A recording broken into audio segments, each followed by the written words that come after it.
작년 12월에 미국 정가에서는 바이든 대통령이 자신의 골치 아픈 둘째 아들 헌터 바이든에 대해 사면을 한 것을 가지고 미국 내에서는 매우 시끄러웠습니다.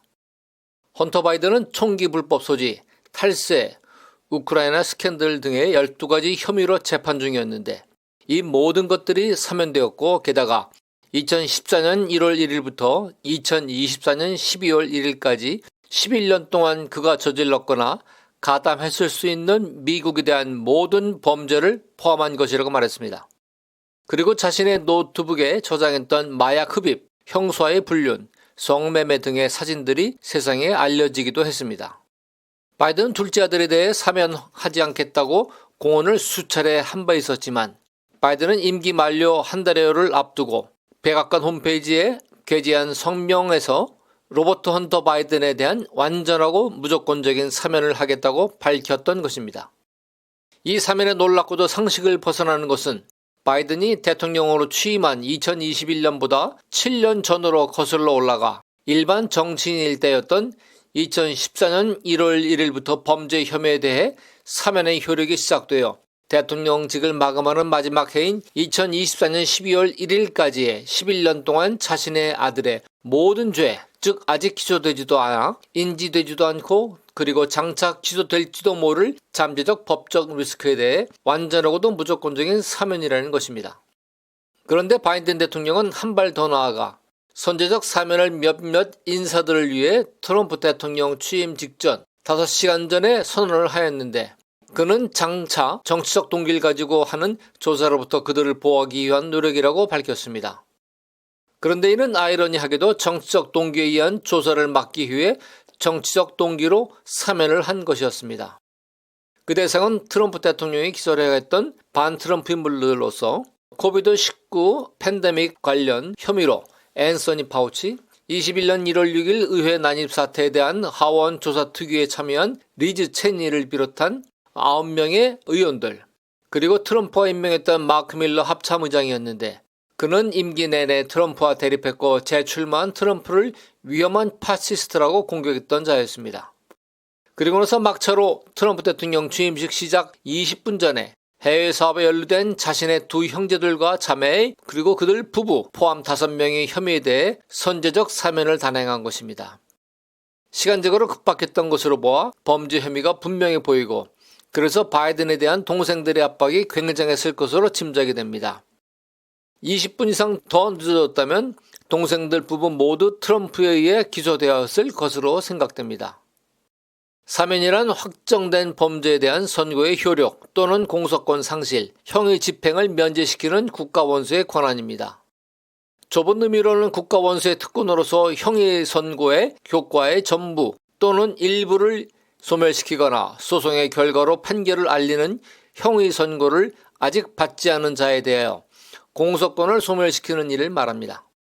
넓은 의미로는 이미 확정된 형을 감형하거나 형의 언도로 법적 자격의 상실 또는 정지된 자의 권리를 회복시키는 것까지 모두 포함합니다. 그런데 최근 트럼프 대통령은 오토펜으로 서명된 바이든 대통령의 사면을 무효화하겠다는 폭탄 발언을 하였습니다. 미국 보수 진영의 싱크탱크인 헤리티지 재단이 바이든 전 대통령의 첫 임기 동안 서명에 담긴 거의 모든 문서가 오토펜에 의해 서명되었다는 사실을 공개했기 때문입니다. 대통령 자필 서명이 아닌 오토펜에 의해 자동 서명되어 발표된 행정명령과 사면이 무효로 간주될 수 있는지에 대해 결론은 오토펜으로 서명된 서류 내용들을 바이든이 사전에 인지하고 승인했느냐 아니면 인지하지 못한 상태에서 제3자에 의해 자동으로 서명되었느냐의 사실에 대한 검증일 것입니다. 서두에서부터 뜬금없이 요즘 온 세계의 질서를 뒤흔들어 놓고 있는 미국 정치 기사를 꺼내게 되었습니다. 제가 작년 12월 바이든 대통령이 몇 개의 재판을 받고 있는 자신의 부패하고 심히 타락한 둘째 아들을 보호하려고 사면권을 행사했다는 뉴스를 듣고 마음이 혼란스러웠습니다. 대통령이 자신의 임기 중에 아들이 범한 죄들에 대해 완전하고 무조건적인 사면을 단행하였다는 것은 아무리 대통령이라 해도 국민 앞에서 최선의 공과 사를 구별해서 했다는 생각과 이로 인해 세계 최강국 미국의 법치주의가 손상되었다는 생각에 매우 실망하지 않을 수 없었습니다. 물론 나쁜 손가락 같은 둘째 아들을 사랑하는 아빠의 애틋한 마음과 그런 아들에 대한 엄마이며 바이든의 아내로부터의 압력이 매우 컸었을 것이라는 이해도 되지만 그래도 세계 최강 민주주의 국가의 대통령으로서 부적절한 행동이었다고 생각합니다. 그래서 역시 한국이나 미국이나 요즘 민주당이라는 간판 아래서 정치하는 사람들은 모두 똑같이 내로남불이구나. 그저 입으로만 정의, 평등, 공정, 공평 어쩌고 요란하게 입에 침도 안 바르고 떠들어대며 국민들을 미혹하지만 정작 자신들은 그러한 외침대로 살지 않고 있구나라는 생각을 하며 냉사고는 잊어버렸습니다. 이제는 국어사전에서 민주라는 단어의 뜻을 완전히 180도 새롭게 바꿔야 할 때라고 생각합니다. 그런데 금년 1월 20일 트럼프 대통령 취임식 하기 5시간 전에 바이든이 임기 중 마지막으로 행한 선제적 사면은 제게 정말로 충격이었습니다. 그 이유는 아직 아무도 고소하지 않은 상태의 바이든 정부의 주요 인사들에 대해 미래에 있을지 모를 고발에 의한 기소를 대비해서 미리 훗날의 잠재적 법적 리스크를 완전 차단하는 선제적 사면을 했다는 것이었습니다. 와, 이런 사면도 있다는 것을 처음 알았습니다. 일반적으로 알려진 대통령의 사면은 이미 형의 선고를 받고 교도소에서 수감 생활하고 있는 죄수에 대해서 자녀 형기를 면제하고 석방시키거나 형기를 마쳤지만 법적 권리가 아직 회복되지 않은 사람들의 권리를 회복시키는 복권이었습니다. 이날 이 뉴스를 들었을 제 마음속에서는 예수님께서 십자가에서 이루신 대속의 구원이 떠올랐었습니다. 이거 마치 바이든이 대통령 퇴임하면서 예수님을 흉내내듯이 자신에게 특별히 충성한 사람들 위해 미리 서명된 백지 면죄부를 준 거네 라는 생각이 들어왔던 것입니다. 지금도 교회 안에서 여전히 논쟁의 불이 꺼지지 않는 이슈 하나가 있습니다. 바로 한 번 구원은 영원한 구원이다 라는 것입니다. 이것을 극단적으로 받아들이는 교파를 구원파라고 부르면서 한국의 교수교단에서는 이단으로 규정하며 성도들에게 경계시키고 있습니다. 일반적으로 알려진 구원파 교리는 예수님의 십자가 보혈로 성도들의 모든 죄가 사해졌으므로 이를 믿는 성도는 받은 구원이 취소될 수 없기 때문에 어떻게 살아도 천국에 들어갈 수 있다는 것이었습니다. 그런데 어느 날 구원파에서는 자신들은 그러한 교리를 주장한 적이 없다고 해명하기도 했습니다만 여전히 보수교단에서는 경계를 하고 있습니다. 정통 보수교단에서는 예수 믿고 구원받은 이후에도 지속적으로 자신이 짓는 죄에 회개를 할 것을 강조하고 있습니다. 아무리 구원받은 성도라고 할지라도 사탄이 주관하는 이 세상에 사는 동안은 보이지 않는 악한 영들이 놓은 죄의 덫에 노출되면서 끊임없이 죄를 지으며 살게 됩니다. 영이 구원받았다 해도 자아와 지정을 가지고 있는 우리의 혼의 지배를 받는 육체는 온전한 성화를 이루기 전까지는 회개를 하면서도 계속 죄를 짓게 됩니다. 그 결과 성도는 자신의 삶 가운데 고난과 연단을 겪으면서 믿음으로 성화의 길을 가면서 결국에는 영화의 단계로 들어가게 되는 것입니다. 그런데 바이든 대통령이 행한 사면은 사면을 받은 사람들에게 그들이 실행하였지만 아직 범죄로 확정되지도 않았고 기소되지도 않은 잠재적 범죄에 대해 어떠한 인정이나 반성이나 회개가 요구되지 않는 대통령 권한에 의한 완전하고 무조건적인 사면이었습니다. 만일 하나님만이 하시는 글로벌 엘리트들의 은밀하지만 그럼에도 불구하고 널리 알려진 코로나 백신이나 2020년 미국 대통령 선거에서의 부정선거 의혹들이 음모론이 아니고 사실이라면 이것은 인류 대량 살상에 대한 역사상 최악의 범죄이고 미국 민주주의를 무너뜨리는 최악의 범죄인 것입니다. 그럼에도 불구하고 바이든은 이러한 범죄들의 의혹에 대한 잠재적 기소 가능성도 없애버린 것입니다. 이것이야말로 미국에서의 완벽한 정치적, 육치적 구원이 아니고 무엇이겠습니까? 어쨌든 헌터 바이든, 앤서니 파우치, 마크 밀러 5명의 의원들 그리고 바이든의 친형제들 5명 이들은 하나님과 그들의 양심만이 아는 범죄에 대해서 세상법에 따른 그들의 육체가 감옥에 갇히거나 또는 벌금을 내야 하는 세속적 세상의 심판으로부터는 구원되었습니다. 솔직히 말하면 구원이 아니고 구조이지요. 어쨌든 바이든 대통령의 사면은 그냥 거기까지만입니다. 그러나 이 정치적 구원은 성경에서 말씀하는 영혼과는 전혀 관계없는 것임을 그들은 알아야 합니다. 오히려 그들의 영혼 구원을 더욱 어렵게 만드는 아주 커다란 장벽이 될 수 있을 것입니다. 이런 이상한 사면이 그들에게 죄의 고백, 회개의 기회, 그리고 죄의 대가를 치를 수 있는 기회를 빼앗아 버렸기 때문입니다.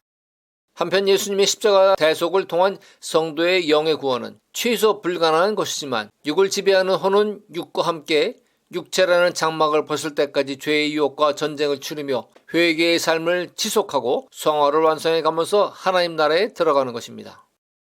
만일 그들에게 세상에서 알려진 의혹처럼 그런 숨겨진 범죄가 정말 있다면 그들은 주님 앞에서 죄의 고백과 철저한 회개를 하고 나서 남은 인생 가운데 많은 연단과 고난을 통한 성화의 과정을 마쳐야만 최종 구원인 하나님 나라에 들어갈 수 있다는 것을 알아야 합니다. 저는 이번 특별사면 대상이 된 분들이 부디 자신의 양심의 소리에 귀를 기울이고 조용히 주변에 있는 교회 리더에게 찾아가 도움을 청하시길 권고드립니다. 당신들의 영혼을 하나님은 매우 사랑하십니다. 이와 같은 맥락에서 대한민국 안에 있는 반국가, 반자유민주주의, 반기독교 세력에 몸담고 있는 분들에게도 묻습니다. 여러분은 정말로 당신들이 주장하는 말처럼 국가와 국민 그리고 가까운 이웃에 대해 정의롭고 정직하게 행동하고 사랑을 실천하고 헌신하고 희생합니까? 아니면 그냥 말로만 합니까? 여러분은 진실로 자유 대한민국의 100년 미래를 생각하고 행동합니까? 아니면 권력을 잡기 위해 당장의 포퓰리즘에만 초점을 두고 행동합니까? 자신의 양심이 마비되지 않고 정상 작동한다면 내면으로부터의 가끔씩 양심의 소리가 들려올 것입니다. 그 음성에 반드시 귀를 기울이시고 그 음성에 순종하시길 권고드립니다. 그 길이 자신도 살고 나라와 민족이 사는 길입니다. 여러분이 어떠한 세상 권력에 있는 세력 카르텔에 소속되어 있다면 여러분이 행여 어떤 범죄에 연루되어 기소될지라도 여러분과 동일한 카르텔에 소속된 법관이나 검사에 의해 법의 심판을 피할 수도 있고 아주 약하게 형벌을 받을 수도 있을지 모릅니다.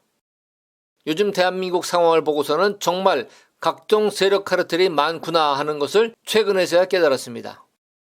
그러나 이러한 일은 공의로우신 하나님의 눈을 피할 수 없고 이에 연루된 사람들이 불의한 권력과 결탁하여 이 세상에서 잠깐 육체의 구원은 받을 수 있을지 몰라도 영원한 영혼 구원을 위하여는 결단코 죄를 회개하고 죄악의 길에서 돌아서지 않고는 불가능하다는 것을 기억하시기 바랍니다.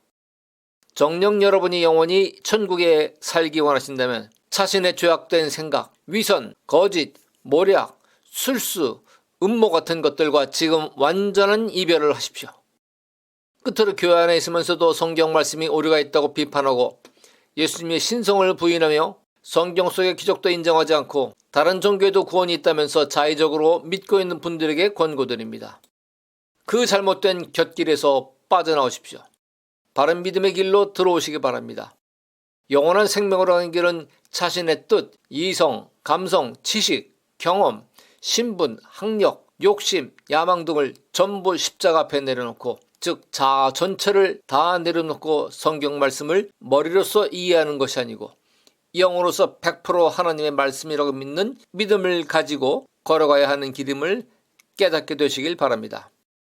바로 이 생명의 길에서 구원의 비밀, 구원의 기쁨, 그리고 구원의 감격을 체험하시게 되기를 간절히 기도합니다. 아멘.